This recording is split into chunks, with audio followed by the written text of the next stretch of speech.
this lesson for comprehension today will be on the comprehension skill that we're going to be covering for the next 2 weeks.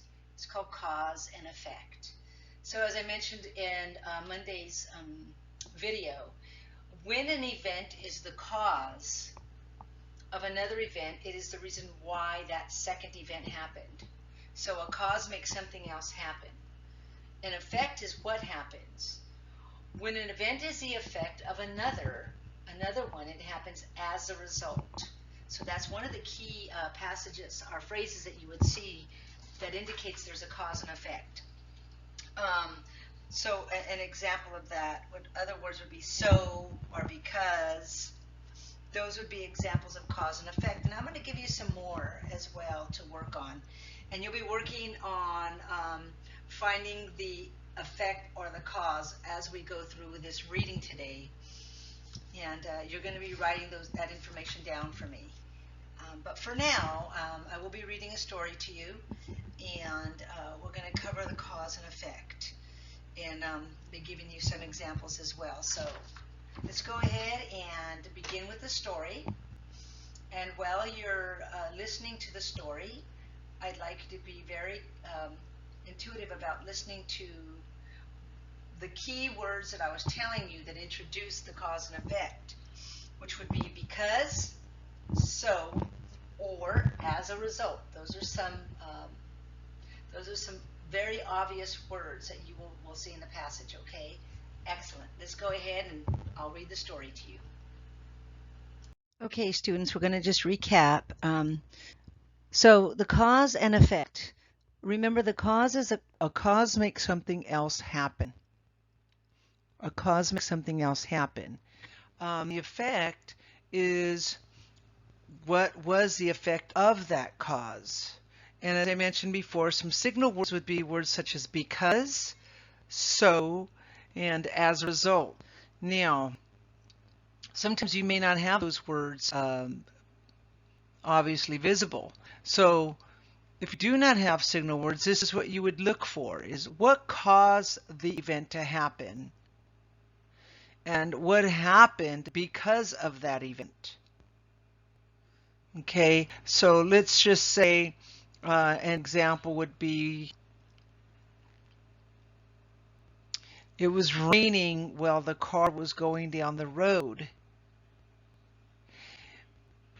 and the car skidded on some oil and got into an accident. The car skidded on some oil, and as a result, created a 3-car crash.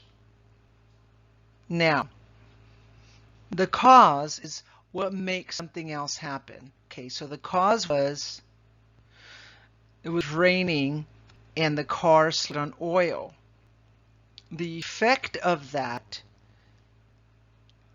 is it caused the effect of it was a 3-car crash. So remember, what caused the event to happen? What caused the car to skid? The oil.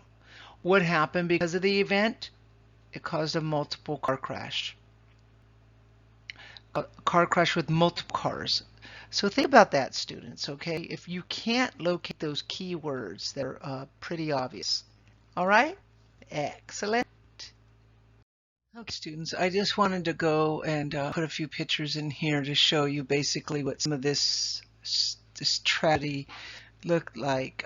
Here on the top, the first picture right here, you see, let me find my pointer here. This first picture right here, you see the fire. They're shooting it from the bottom up. It wasn't like they had the fire engines that we have now.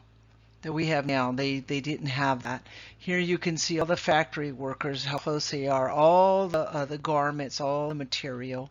Here you can see where they were unionized, and it says Ladies and Pressmakers Union. There's a union that they were picketing. Here's some bodies that are after the aftermath. And then this is right here is what it looked like after. So just want to kind of give you an idea of the story that I just read. But what I'm going to do also is in your comprehension. I'm going to put a link to YouTube and have you watch just a little brief synopsis of this. Thank you, students. Okay, students, here we go. Here's your story. The Triangle Shirtwaist Fire. New York City was a booming industrial center in 1911. The garment industry was one of the largest employers in the city at that time. Immigrant women and girls were often the ones who worked in these factories, cutting and sewing fabric for clothing. The garment factories were in great competition. As a result, workers' pay and factories suffered. It was common for immigrant workers to work in unclean, overcrowded factories. Okay, I'm going to pause it and give you an opportunity to write some information down. I'm hoping that you're taking notes, okay, because you're going to use this later on for. Okay, moving on to the next paragraph.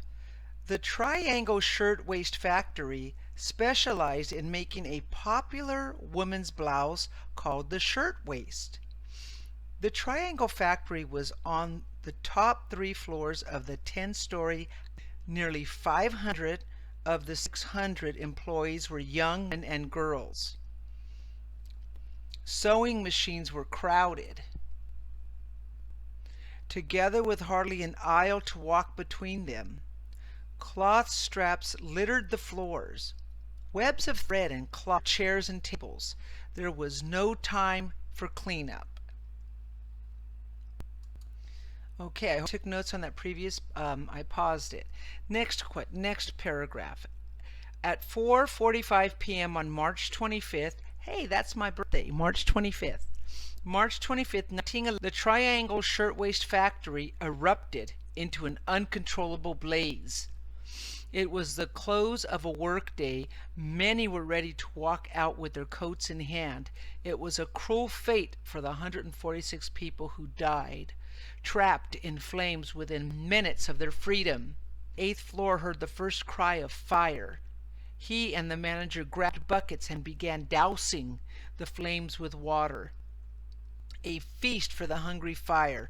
Long rope lines of shirtwaist garments hung above the sewing tables. While the men tossed water on the fire, the rope. As a result, the flaming blouses fell into the electric sewing machines and wooden tables below. Soon the cloth-filled room was an uncontrolled wildfire.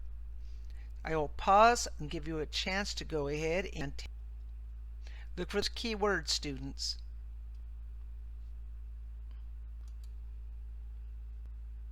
Okay, moving on. This next paragraph. A picture is worth 1,000 words. As clouds gathered before a storm, the first sparks of flame foreshadowed disaster in New York City. Chaos reigned inside the factory. The workers found exit doors locked. There was only one fire escape. One elevator worked, but for only a short time. Stairwells soon filled with fire because the employees faced unwelcome choices. Pause so that you can take notes. Okay, Sarah Friedman Dwartz worked on the 9th floor that dreadful day. She said in an interview, "There was a screaming and shoving in many machine tables." As Sarah waited for the elevator, she saw the flames coming from all sides. Suddenly, I was holding to the side of the door, looking down the elevator shaft with girls screaming and pushing behind me. She cable and grabbed hold. Sarah slid down the shaft, landing on the top of the elevator unconscious. Other girls followed Sarah, many falling on top of her broken body. Now I want you to visualize some of this that's going on, students, because it's to this story. Pause and you take notes. Many other girls tried to escape through the windows. Unfortunately, they were unable to do so. The murderous fire was over in 30 minutes. In this factory, advice when most needed was least heeded. There had been other fires at the Triangle factory. Experts had called for more safety measures. In 1909, the conditions in a strike. Their suggestions were ignored. I'm going to pause so that you can go ahead and look at the picture here. Read the caption: horse-drawn fire engine to the Triangle Shirtwaist Company fire.